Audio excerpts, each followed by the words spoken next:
This is your host, Jason Snellgrove, and I will be your guide as we journey down the road to pleasure hunt or hitting the long trail to those great comp hunts.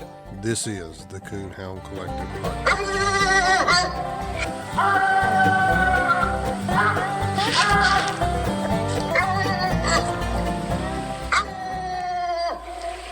All right, welcome to the Coonhound Collective podcast today. Today I've got a special guest with me, and I got a special co-host because Brett, Big Money Stevens, is MIA today. So first I'm going to introduce my co-host, Aaron Gamble. How's it going? Good. Glad to have you. Appreciate you helping me out on this one. Yeah, this is my first time being a co-host, so you'll just have to bear with me. Yeah, well, I'm sure it'll be fine. Everybody enjoyed your podcast, so I'll get loosened up. yeah, I bet. Well, our guest today is Mr. Kim Jones. Mr. Kim, how's it going? Doing good.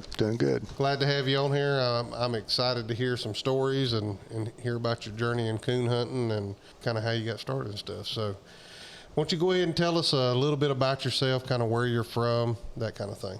I live Everton, Missouri. Live on Turnback Creek, and I got married in 1977. In 1973, I graduated high school, and Dad always had bird dogs, and he said, there ain't gonna be no tree dogs or running dogs, we have bird dogs. And so that's the way it was. Well, when I graduated, I come in with a Walker pup. He said, I thought I told you we don't have hounds. I said, me and the hound can stay, or me and the hound can go. He said, well, I ain't taking care of him. I said, that's fine, I'll take care of him. And that was my start. I got him from the Daniels boys, Doyle and Teddy Daniels, and the pup died on me, and that's where I got my start, was the Walker dogs, and I stayed right with them. So your first, like with hunting dogs, was bird dogs? Yes. You grew up with bird dogs? Yep. Dad always had a good setter dog. Okay. So it was quail hunting? Yeah. Or? Yeah. Yeah, there ain't hardly no quail left in this country. None. Now you might see a single or a pair once in a while. Very few coveys. Very few. Yeah, I've seen 2 coveys in the last 5 years. Yeah, they're a thing of the past. Yeah, for sure. Quail hunting's a big deal back home where I'm from. Yeah, for sure. So you got the Walker dog, and how old did it make it before it passed away on you?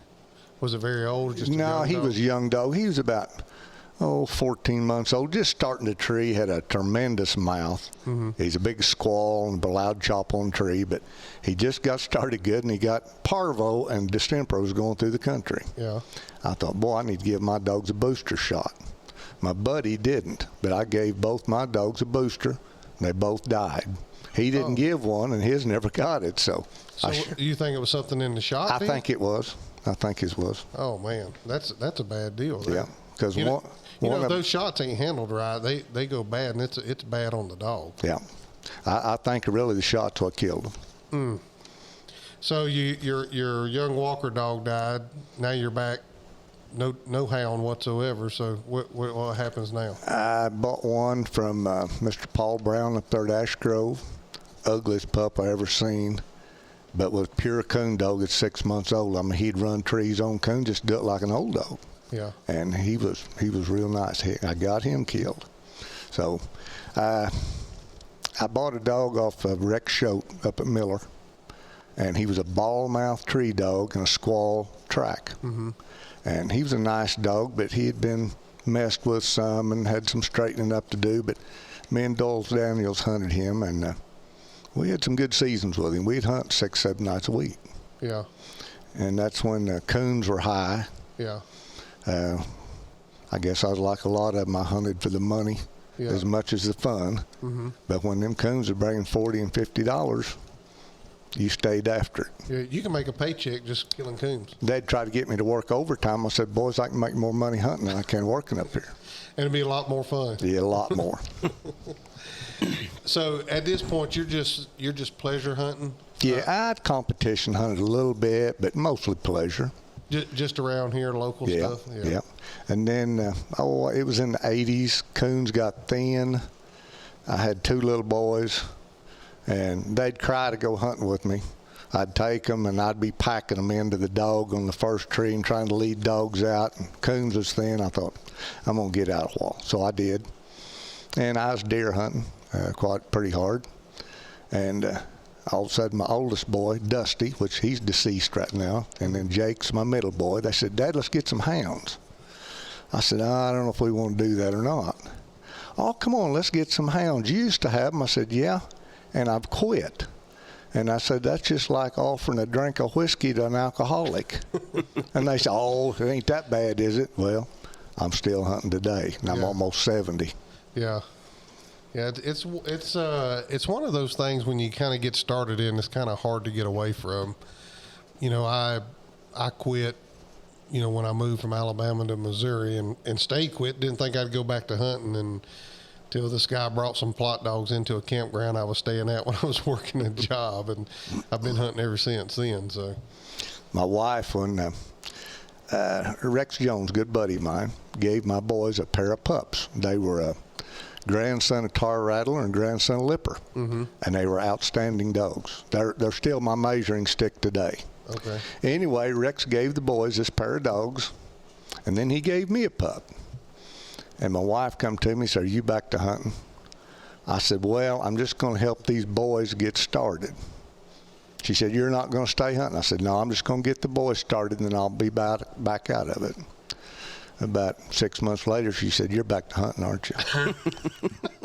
I said, yeah, I guess I am. But I said, hon, I'm not going to hunt 7 nights a week no more.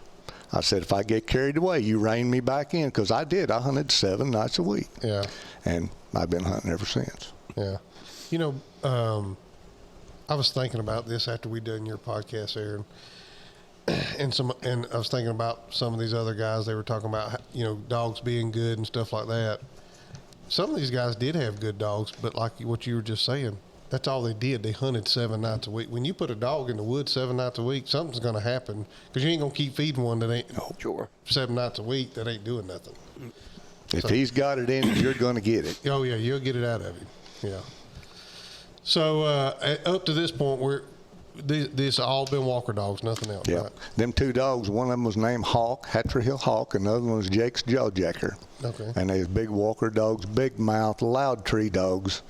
I was hunting Jake's dog for him one night in a hunt, and we had, I think, I don't know, 8 or 10 second place wins on this dog. I couldn't get that first place. Yeah. Anyway, this guy, I turned to the other and said, you going to tree your dog? He said, well, I can't hear him. He said, well, what do you mean? He said, well, that loudmouth Walker dog, I can't hear my dog. And he was an exceptionally loud dog. Yeah. Huh. So at what point, I guess, what was the next dogs you had? You had the pup that you were starting? Plus yep, he's called Wild Bill. Okay. And he was pretty tight on the ground, but was a humongous tree dog. Okay. He was an ever breath, the kind that you like. Mm-hmm. He was loud. He was high pitched, but he was loud. And once he lit up a tree, he never shut up. Now, I want to ask about the Hawk dog. That was Dusty's dog. That was Dusty's dog. I never hunted with him, but Coy Cole always told me, of course, he's gone too, he said that was a very top-notch hound. Him and Jawjacker's been my measuring stick for years. Now, he was tight-mouthed, correct? Could be. He got more open as he got older. Now, Jawjacker was open. Big ball on the ground.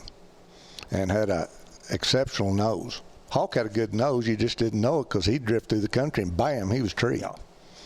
And I always said he packed a watch on his wrist because he might be a little bit behind, but the next thing you know, he was treed to the end of the hunt and got a coon and beat you.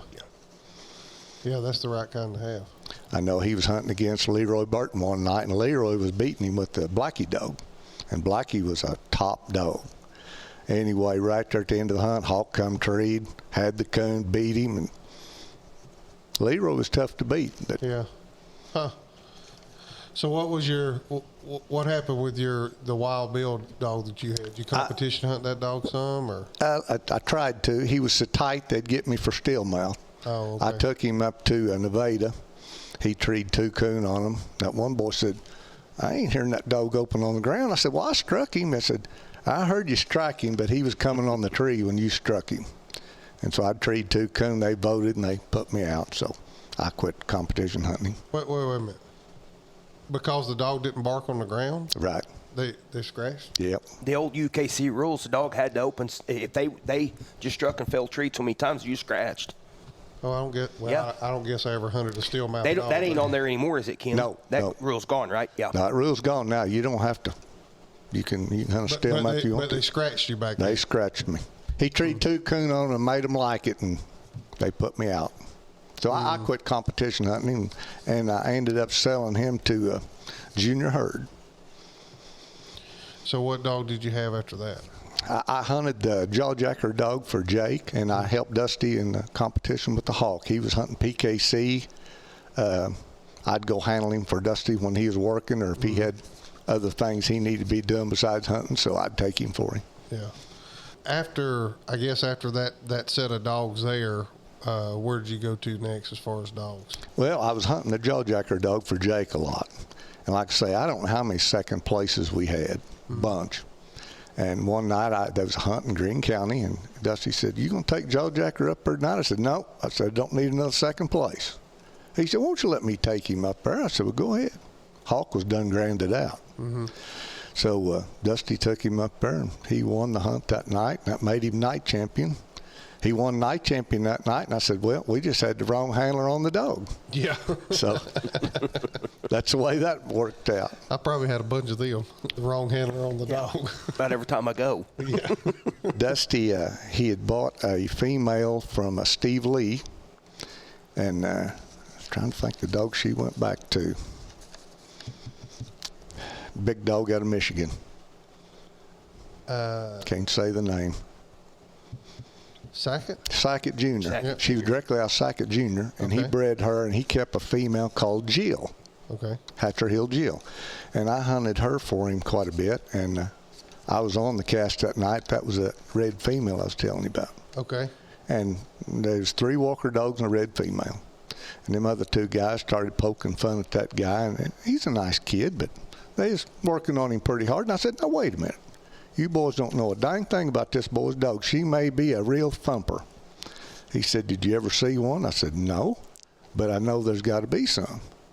And they was right. She ought to have been left in the timber. She wasn't worth 15 cents. And so that got me to thinking. I thought, if I've got a good bred red pup and I hunted it like I do my Walker dogs, could I get one to turn out? Yeah.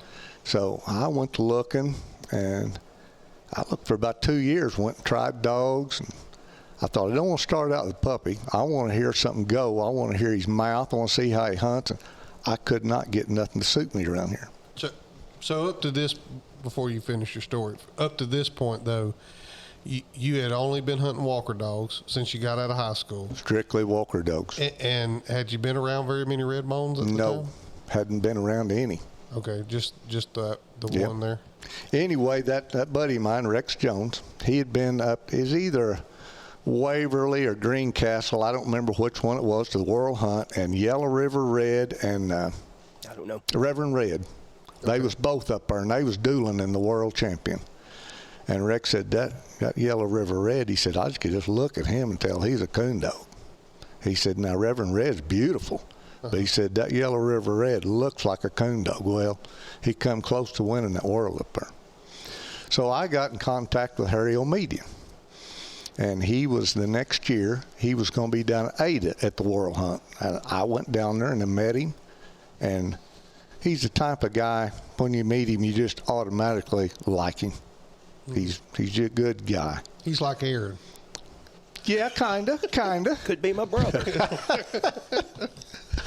But anyway, Harry's had a female, Yellow River Music. Okay. She's the only red female that ever won Autumn Oaks. Okay. She went up there and put on a show. And she was a nice female. I hunted with her big screaming mouth, loud. And they had bred her to Oklahoma Twister. So I booked a pup. I didn't ask what the price was. I said, I want a pup. And John Delcamp had bought a pup. And John Delcamp asked me, said, would you run my pup with yours down there? I said, yeah, I like to run 2 pups together on the farm. Mm-hmm. So he brought his down. We run that pair of pups. And I called that dog Hoss. Nice dog, big mouth. would go hunting like you wouldn't believe. But he was pretty tight, and he was a sorry tree dog. I asked a guy that ended up with him, I said, did they ever catch you with the 2 on the tree? He said, no, but I got so sick of them putting it on me. And he won the Purina. After I sold him to John Delcamp, and then John sold him to Holly Parker in Kentucky, and he was an open dog. But as a 2-year-old, he was a coon dog. I never released him. I'd come off a tree, I'd say, hoss heel. He fell right there in my leg. Whether I killed him, the coon, or I left it, he walked out with me. And anyway, he sold him to Holly Parker, and he won the Purina race for the red end that year with him. And the dog was sick 40 days. They kidnapped him. He found him in a corn crib and was just about dehydrated when he found him. During a hunt, they took him off a tree? He was in Virginia. Oh. And he lost the dog, and he couldn't pick him up. That's when we had the old beep beeps. Okay. He thought, my batteries are bad. So he went and got new batteries, come back, couldn't pick him up nowhere. And he happened to think he had OnStar on this dog. So he called the number, and they said, this number is in such and such Tennessee. He said, you don't understand. I'm hunting in Virginia. I believe it was Virginia. They said, well, I don't care where you're at, but the number you want us dial is in Tennessee. And he gave him the address, and they found him in a barn behind an old man's house. Oh, my goodness. And he liked to die over that one. He ended up dying. He swallowed up one of them little corn cobs and some junk, scraps. Yeah. And it twisted, and he got toxic, and it killed him. Golly. He was quite a dog. Sure was. This is the second person I've had on the podcast that talks about a dog that's been stole or moved, took off a tree, tied behind a barn. What you said, like the OnStar? What did he have? Some kind of a chip in him, OnStar chip. Tracking. Wow. And he said it sure worked. It saved the dog. Yeah. And then he got toxic after he swallowed that corn cob. But he had females lined up to breed to this dog. He called me. He was down at Battle of the Breeds on the last Purina hunt, and he was winning the cast. And he treed the dog, and the guy said, what are you doing? He said, I'm treeing my dog. He said, you got the cast one. You don't need to tree him. He said, I need points. He said, well, I hope you know what you're doing. And they got up there, and he's treating a big old dead alum. He said, man, mister, I hope you ain't made a bad mistake. And Holly throwed the light on and said, there he is. And the guy booked a breeding right then. Holly called me, and he said, Kim, he said, what did I do? I said, what do you mean what do you do? He said, this is a Walker dog he's wanting to breed the horse. I said, you just got paid the big compliment. But he was a nice dog. Yeah. Yeah, just go ahead with your timeline there. Well, the next deal, after I'd run that dog for John Delcamp, he brought me down a dog, and I called him Sandrock. Okay. Had a big white place on his chest. He went back to Sandy Creek Jake. He was a grandson of Sandy Creek Jake. And he was psycho. Yeah. I mean, this dog, when he was on, he was unbeatable. But if he wasn't, you just supposed to go to the house. Yeah. But he's something else. I ended up sending him back up to Harry Median. He liked one win, having him grand, and he hung the fence and killed himself. Oh, my goodness. So it couldn't keep them together, it didn't seem like. Yeah, just a bad luck there for sure. But he was a full brother to Barnyard Harry, which won the red end of World Hunt in, I believe it was Virginia when they had it up there. Mm-hmm. But what years is this? I can't do the years. My brain just don't work that good. I'm not like Aaron Gamble. Oh my goodness. You're probably talking, but in the 2000s, correct? Yeah. Probably tens. Yeah. Is that when you swapped to the Red Dogs in the 2000s? Or was it? Yeah, somewhere in there around 2000. Okay. It'd have to be because Dusty was hunting hawk because he was at Nevada, I remember. Yeah. Okay. And that would have been 2002 or 3. Well, I won't tell you the boys his name with. He was a PKC boy and had a good dog, and I was hunting a Sandrock dog, and we cut him in there, and he'd be by himself 99% of the time. And he split to the right, he struck, bam, he's treed. We go in there, he's got a coon, And the other dogs got treed in there and had a den tree. And Dusty asked that boy, he said, "How you like getting your butt beat by a red dog?" And it just didn't sit well with him, did it? no. Would it set well with anybody? I started these red dogs, and it was kind of not an oddity. Yeah. But when I started winning, they didn't want to go back in the clubhouse. They was embarrassed. I said, "Boys, that red stops at the skin. They're just a hound." Yeah. Yeah, but it's a red bone. They was embarrassed. They didn't want no part of it. Oh, that's crazy. So what was you sold that dog, he got hung. What dog did you have next? The next dog I got from Jeff Murphy, and that's a good set of guys up there in Illinois. They're Jeff Murphy, Dean Doherty, Darren Gear. They're just good guys. I wish they was a little closer. But anyway, I got a female off of Jeff called Chili. I called her Turnback Creek Chili. And I don't know how many wins, but I had 2 seconds. I hadn't got the first yet. I was wanting a night champion out. She was had a big mouth. And I started thinking, I want to raise a litter of pups out of her before she gets killed. Yeah. Anyway, a good friend of mine, Kenny Hastings, had the Steve-O dog. Tremendous tree dog. And we bred Chili to Steve-O. While I had her, I bred her to him 4 times. And the pups every time worked. Kenny ended up keeping, he had Pearl, he had Chester, had Skeeter. I kept a dog. When we had that first litter of pups, my daughter went down there. She was just little. And she said, "Daddy, you're going to keep that one right there." And I said, "Which one?" She said, "That one that looks like a little pumpkin." And he was the color of a pumpkin. And that's what she named him. I couldn't handle that. I shortened it up to Punk. So that's the dog I kept. She picked him. And I kept that out of the first litter. And he went on. I granted him out. He was a nice hound. Probably the hardest, loudest, best tree dog I've ever owned or ever seen. When you went in there to him, he'd be white from head to toe. Foam everywhere, and loud. Yeah. He's a very loud hound. Yeah. And what did you say he was out of? He was out of Chili and Steve-O. Okay. And Chili still now is number 5 in historical. Okay. She was a good reproducing female. Yeah, I'd say so. Sounds like it. Yeah. Now, was he tight-mouthed, or did he trail a lot? He was fairly tight. He had the sorriest track mouth ever put on a hound. He'd squeak and squawk, and when he'd come on the tree, they'd bet any amount of money. That wasn't the dog that was running that track.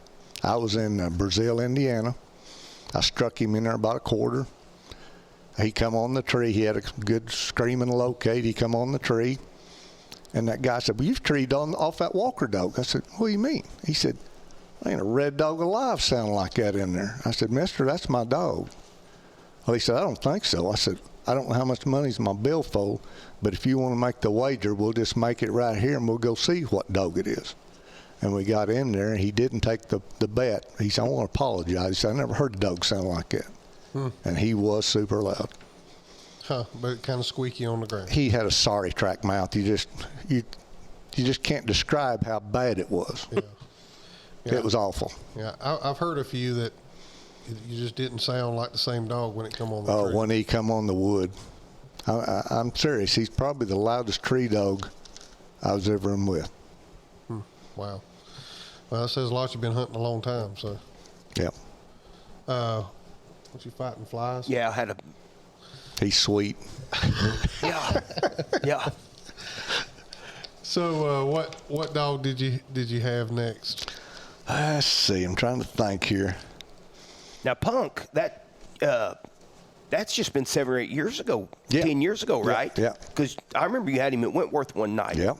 Up there. Yep. I didn't PKC hunt him much, but I had some buddies that took him some PKC hunts and done some good with him.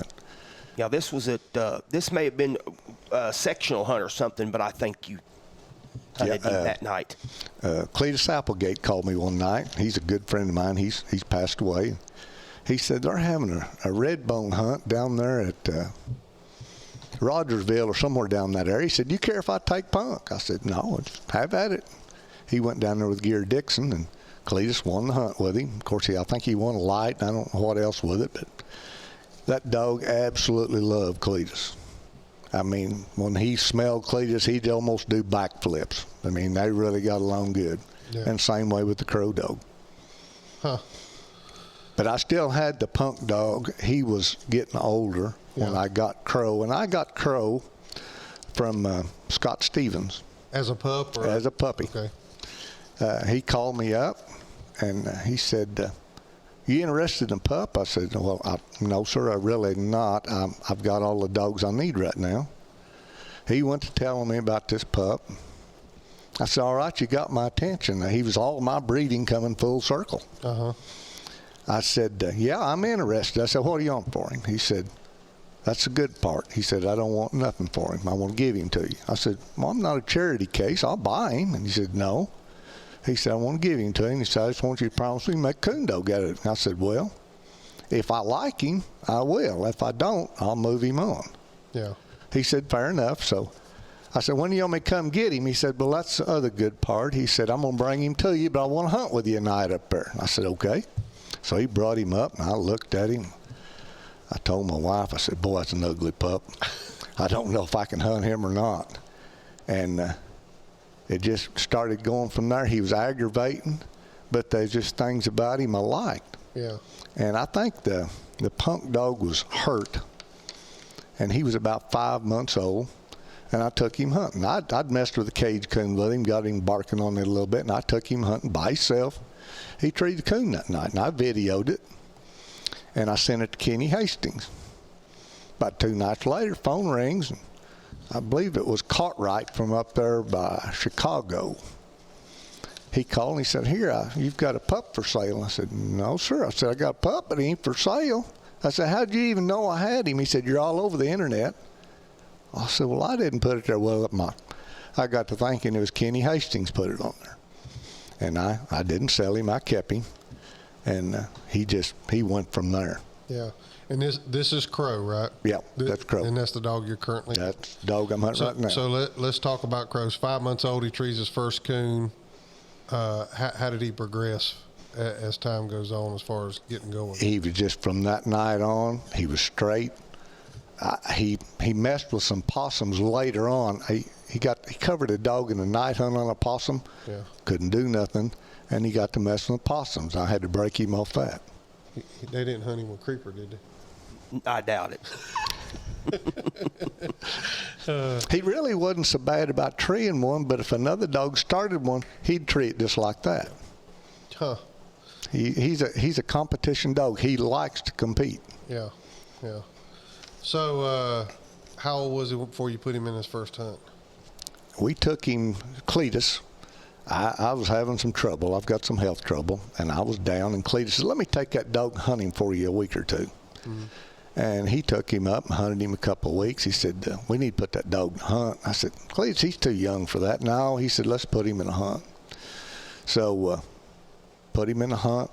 He won the whole thing that night with 25-plus points. I think that's 4 or 5 casts, but it was one of them bad nights, and he won the whole hunt with 25-pluses. Boy, that's terrible. He said, well, that's just good as 1,000. Yeah, win's a win. So, yeah. And we went from there. We took him down to the Winter Classic, and we placed him, I think, 10th down there in the open. Okay. And it was kind of weird. It's a 4-dog cast. Cletus handled him Friday night, and I handled him Saturday. And at the end of the deal, Crow won the cast, and it was 2 walkers, an English, and Crow. And that guy hunting the English, he said, well, he said, I guess we're going to have to give it to the red dog. I said, you didn't give him nothing. I said, he earned every bit of it. You didn't give him nothing.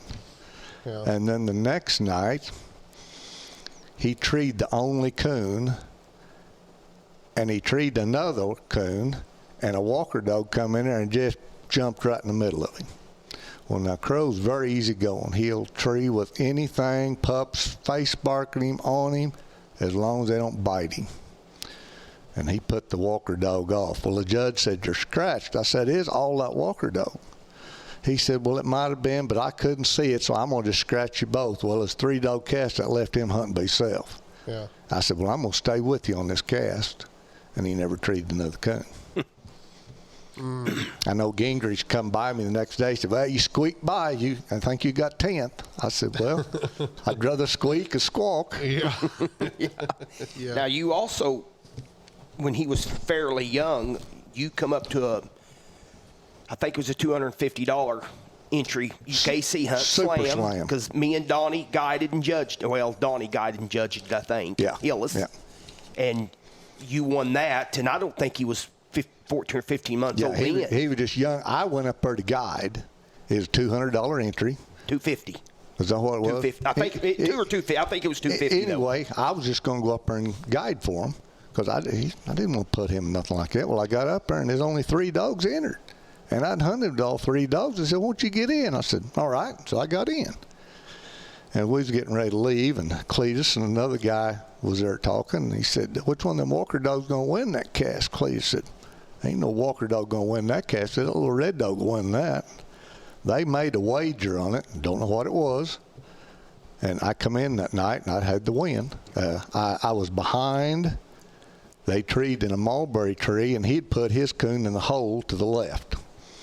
Then he went over to them dogs. I thought, "Yeah, this ain't no good. I needed one by myself." And Laura Grisham, she said, "Kim, you hear Crow? I treed him." And she said, "You hear where he's at?" I said, "Yeah, he's up there to them other dogs." She said, "I don't think so.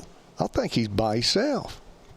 We got up there. He was left-handed about 50 yards, and he had a coon. They didn't. And I won that there. It was a super slam. I think he won $680 that night. And about how old was he then, you remember? 15 months old or something like that. Not very No, old. he wasn't very he old. just I young. remember the hunt. 'Cause like I said, we judged it. And Yeah. He was not old. No, he wasn't very old. So, have you hunted him much in PKC at all? He put him in the only PKC hunt he was in. Yes, that is right. Yeah, I called him and said, "You ain't doing nothing. Come down and I'll hunt him for you."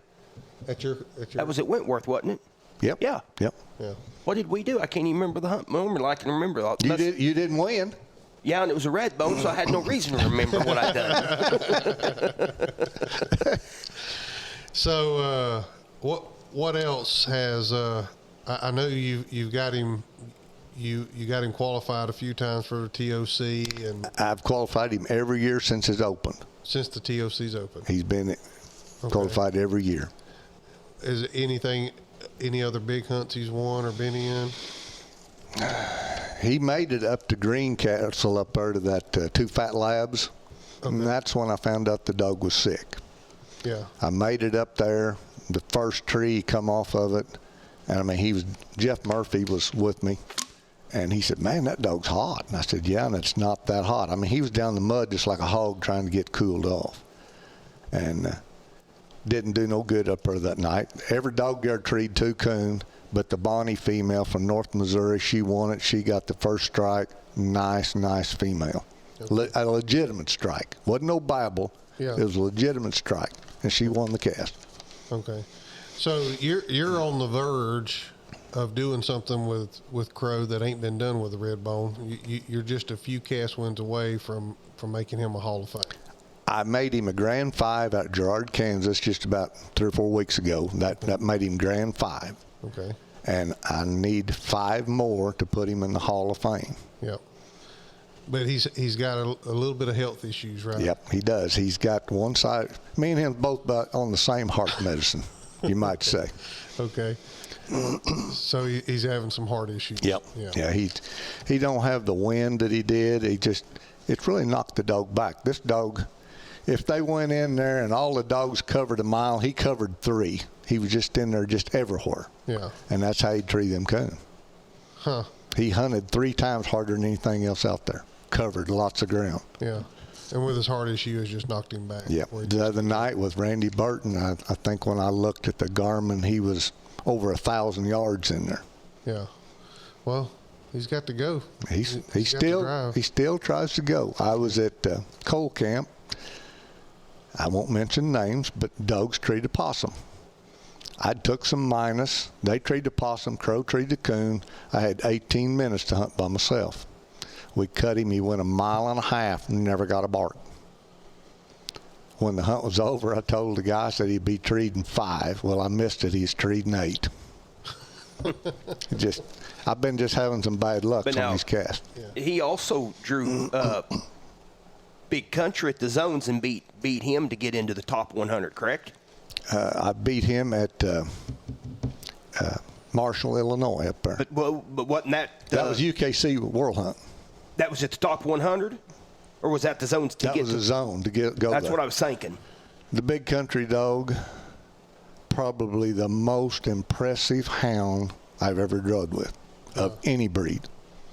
You're not the first person I've heard say that. I mean, this son gun was not, and that John Strickland is a nice guy. He found 2 of my coons. Yeah. And didn't have to, but he did. He said, here's your coon right here. Nice guy, nice dog, good combination.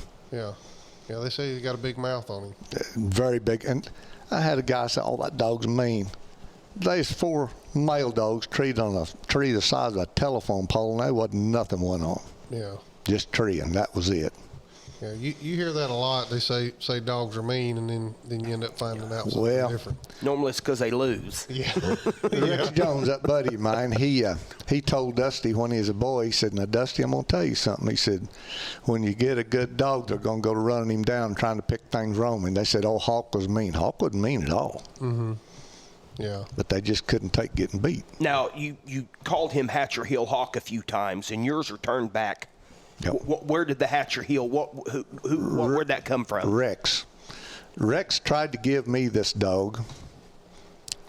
Jake took 2 pair of pups and raised them, and then at 6 months, Rex was going to get the pick back, and he was going to take that hawk dog.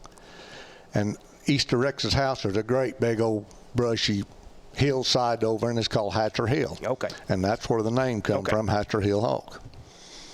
But when he went to come pick his pup up, he tried to give me Hawk. He's trying to get me back in the game. I said, no, I'm not going to do that. So Dusty's birthday was coming up. He said, well, I'm going to give him Dusty for his birthday present. And that's how that all come about. Yeah, I just was curious because yours are turned back and they were Hatcher Hill. Now, we was talking about Old Crow. You drew Kent Daniels at the TOC. Yeah. With this slip female, and if anybody knows her, she can be tough. She's very tough. First strike, deep, fast, get a coon treat, and Kent's exact words was, he took us to school. Said he took 3 last strikes, but treat 3 coon by himself, and I think he had almost 500 plus, if I remember right, 450 or 475. Okay. Plus, but anyway, Kent said he put it on him. Well, his exact words was, he took us to school. Well, I made a mistake up there that weekend. He scored 475 that night. He looked good. And they kept talking about, boys, if you get scratched for fighting, you're done. You're done. Well, Crow will take anything but something chewing on him. Well, I drugged a Walker female the next round, and, man, I could hear it. Man, she was right up in her just roaring and carrying on. Got by the first tree, the next tree, Crow got treed in there, and he was in a den tree. She come in there and covered him. Boy, I heard it. I went in there, and he had a den tree, and I said, well, circle it up. I said, withdraw the red dog. He said, what are you doing that for? You're leading. I'd treat the first coon. I said, withdraw him. I said, I don't want to scratch, and I think I can get through with 475, because I said, she goes chewing on him, he ain't going to take it. Yeah. And he said, she's just bluffing. I said, I've heard that before. Yeah. So I withdrew, and I was just 25 points under the bubble. Didn't get to go. Now, so I shot myself in the foot there. Yeah. Now, I went to the TOC with him this year as his backup handler, and the first night was horrendous. I think that's the way I describe it. But now the second night, we went down to La Plata and hunted, and we was in coon that night. And he treated 3 by himself, got beat. Kind of. Yeah, kind of got beat up. I don't know, a dog got treated through the country, and I think they treat a house cat, or I think they treat a house dog, but that's neither here nor there. But he treated 3 by himself that round. I know because I watched it. And you talking about screwing yourself. Well, I thought he screwed himself there because there'd been a Walker dog treed for a while, and he trees Crow I thought, Kim, you're a nut job. That dog's with that Walker dog. He said, he's with that other dog. I said, well, I thought he was left-handed. Of course, I don't hear out of one of my ears very good. And we go in there, and he's 15 foot from him in a different tree and had a coon.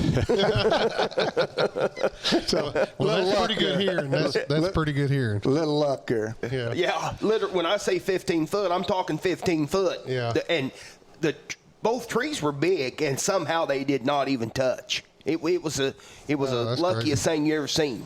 Yeah, that's crazy. Because I just knew, I thought, well, he's going to take 125 minus, because he treated him after that dog. But anyway, he had a coon, but anyway, and then turned him loose and treated a double. Yeah. They were just in a few minutes.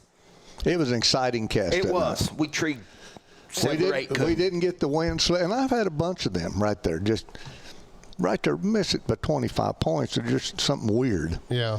But Crow's got a half-brother up in Michigan called Badger. He won the Purina race.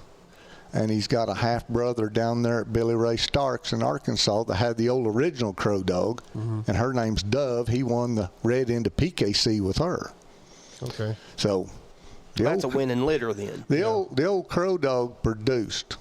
And he's out of that Barnyard Harry, which he produced. Yeah, yeah. So hopefully you can get 2 wins tonight on him. I'd settle for this one because I went out there this morning to feed him. I went hunting with Randy Burton the other night, and everything was fine. I went out there to feed him this morning. He's on 3 legs. I looked his foot. It's all swelled up. I thought he snake bit. And I couldn't find a hole in it nowhere, no thorn, It just swelled up. So I put him on some aspirin. I put him on an antibiotic. And I come back for a little bit later, and he's walking on it. So I'm going to give him some more aspirin before the hunt. And I'm going to try round 1. If he makes it through that, we'll just see. Yeah. Now, okay, but didn't you win a cast here last few nights or two, too? Nope. I know you went to Gerard, but I thought you won the other night, they said here. Nope. No, I won here before I went to Gerard down here. Okay. At Roar. I was thinking you had won a cast in between Gerard and here. Nope. I had 4 that I should have won. No. So is this the club you mainly have always hunted out of, or No. another one? No. Where do you normally hunt? We've got a club up at Greenfield, Dade County Coon Hunters. Okay. And then I'm also a member at Greene County. Okay. And I go down to Seneca. I go down to Wentworth.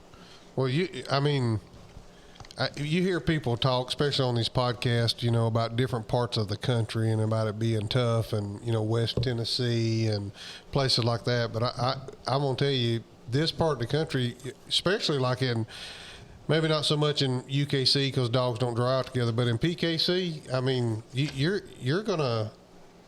might draw out with world champions, or this is tough part of the country to win casts in like the that. 4-state area.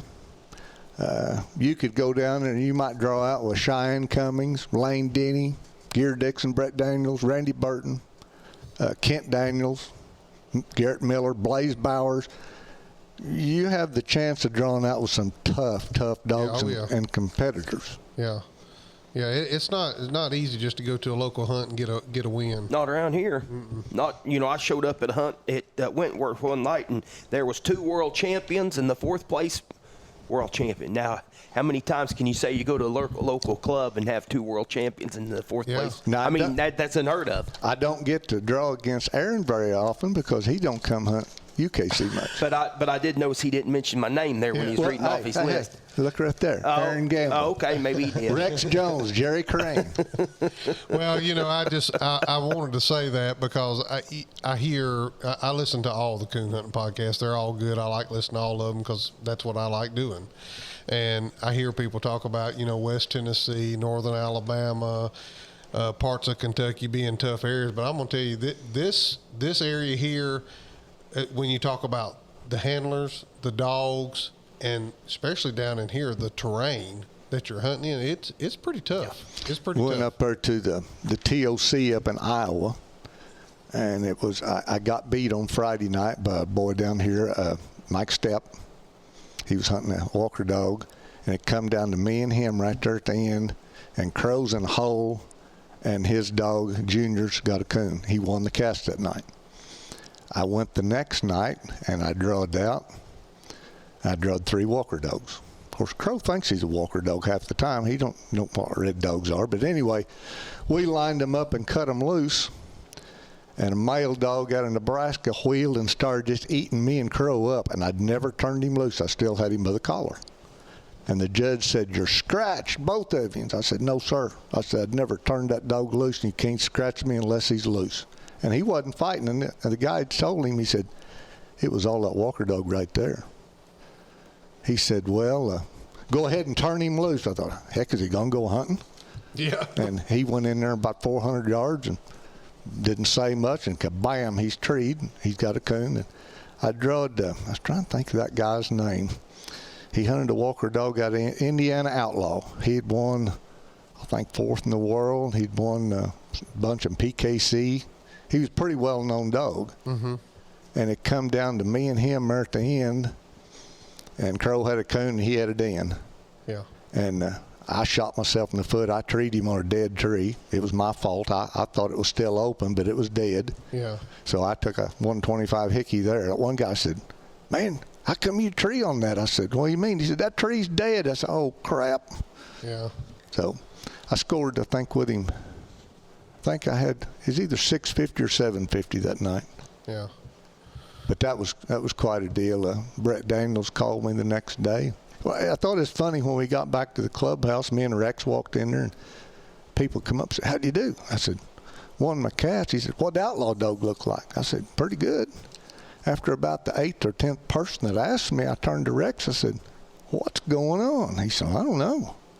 It was late. We was tired, and I went in, told the master hound. I said, "I don't know if that'll be enough to get in or not. We're going to the motel room."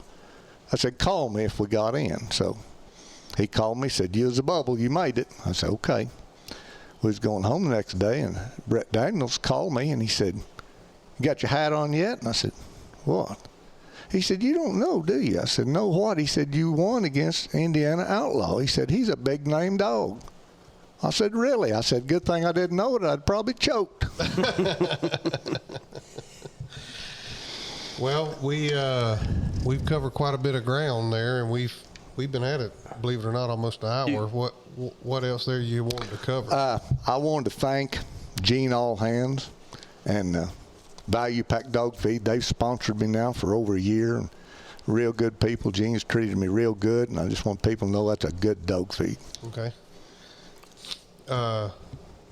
Anything else we missed? What about breeding? What if somebody wants to breed to him? Do you want to? Do you want to breed any females or not? No, I don't want to just breed anything. They need to be able to tree a coon. Okay. Crow's I've got 4 pups there at the house out of him. Matter of fact, one left there today, went to Arkansas. And I've got another one I'm getting ready to start. He was the run of a litter from Mike Stevens down there by Chadwick. He was the runt, and he's no runt no more. His son is big. Got a big old chest on him and a big screaming mouth. And going to be a tree dog, I think. Yeah. So have you bred him a bunch, or? Not a whole lot. Okay. So there's just not many red females up here to breed. I had a Travis Sturks from Iowa come down the other day, and he bred a nice female to him, and he's got a litter of pups up there. I think he said the other day he's got one left. Okay. Now, is he performance or super staked? He's performance. He's not super staked, but he is PKC registered. Okay. So all the pups I got at the house, they're super staked. I went ahead and super staked them. Yeah. So he's profiled too then? Yeah. Yeah. Okay. So if somebody wanted to pay the $200, they can, and had a bitch that was, they could super stake. There's a lot of them. Well, let's see. There's 1, 2, 3. There's 3 of them left. The one left today, and he was super staked, and all the rest of them they're all performance and super staked. Okay. Well, if someone's interested in getting a hold of Mr. Kim, you can get a hold of me through the podcast, and we'll put you in touch with him. If you've got a good female that you think would meet the criteria, you can get her bred and have a good litter of puppies. Did we miss anything that we needed to cover? I don't guess. You've been quiet this whole time. Well, I've been listening. Okay. it's a little odd. Well, we did miss something. Okay. We're at the TOC up there, and we're hungry. The hunt's over. We got we got beat or got snuggled, whatever you want to call it. He said, let's go eat. And I said, all right, where are you going to eat? He said, let's go down to Taco Bell. So I'm in the right-hand lane. It's, 1 o'clock in the morning? At least. There's not a soul. The only thing left would be Taco Bell, be open that There's not a car in sight nowhere. Well, I'm in the wrong lane. I'm in the right-hand lane. I said, not a problem. I just wheeled her left, and we headed towards Taco Bell. Here come lights. State Patrol. Pulls me over and wants to know, said, what are you boys doing? I said, we've been coon hunting. He said, you been drinking? I said, no, sir. I sure haven't. He talked to her a little bit more. He said, you sure you boys ain't drinking? I said, no, we've been coon hunting. He said, come back to me back here in the car. So he gets me back there in the patrol car. And he said, I don't smell it now. I said, smell what? He said, I smelled alcohol when I walked up to that window. I said, no, that was my buddy. I said, he was taking a bath in that hand sanitizer. I kind of figured, put two and two together whenever he said he didn't smell it no more. He got tickled. He said, oh, that's a new one on me there. He said, you boys go have a good night. And just, that's it. Yeah, I wondered. I thought, why did he take him to the car for? Yeah. He said, I don't smell it in here. I said, smell what? He said, alcohol. I started laughing. Yeah. So that was that was the first time I went with him. He got stopped. Of course, I've known him for 30 years, but never done anything with him per se. But he called me and said, come up and be my backup handler. And so I said, well, I'll do it. And so anyway, and then we did, and then almost got arrested for hand sanitizer. And when we drove out Friday night, didn't know none of them boys. And this one said, oh, my God, we've drugged the comedian. That's what he called me. They knew him. Aaron is known far and wide. Yep. There's another guy that I know that's in Alabama that knows him, and we were talking one day, and he said, wait a minute, does he hunt a blue dog and he come down here to the truck? I said, that's him. That's him. Now, I do want to ask a serious question. What about like the Redbone associations? Do you like them? Do you feel like they do a good job for the Redbones? Well, they've got. And if you don't want to answer, just say. They've got nationals and they've got American. Yeah. Why don't they just have one? Quit bickering between themselves. I tell you what, there's a lot of good Redbone people, but some so jealous it's just unreal. Well, it's like that in the blue tick breed and some other ones too. Yeah. Aaron's leading up to another podcast that we're going to have. I'm setting the he's laying the groundwork for this next one me and him's going to do. Yeah. So because I got a lot to say about that. It's hard to believe Aaron's got a lot to say, ain't it? So let me sum this up. So you started hunting, then you hunt walkers, and then you switched to Redbones. I got to make sure everybody understands this. You switched to Redbones basically for spite. Yeah, they was razzing that boy on that red female. I thought, there's got to be some out here. And it took a lot of looking. So, I've heard people get mad, jealous, but spite, I believe, is the first time I've ever heard anybody switching breeds is over spite. Yeah. Well, I used to always kind of go against the grain. When I was bow hunting hard, everybody's shooting these compounds or leases, stabilizers. I was shooting fingers and shooting a recurve, and I'd go to them 3D shoots and just beat their drawers off. They couldn't hardly take it, but it was fun. Yeah. Same with the red dogs. I go to hunt, I win. They don't even want to go in the clubhouse. They got beat by a Redbone. Yeah. Now, I want to ask this question, too. I've not hunted with a lot of Redbones. Of course, a lot of us ain't because there ain't a lot around. But, Stan Morse has had a dog. He's pretty tight. Crow can be pretty tight. I didn't draw G-Man, but Stan had drew him at Dual Nationals at Autumn Oaks, and he was tight-mouthed. That looks like a pretty common trait in the red dog, of the ones I've seen, which is only about 12. If it wasn't the way I hunted my dogs. Hunted them by themselves and nothing else, and maybe that's what made them tight. I don't know. A lot of my walker dogs was tight, same way.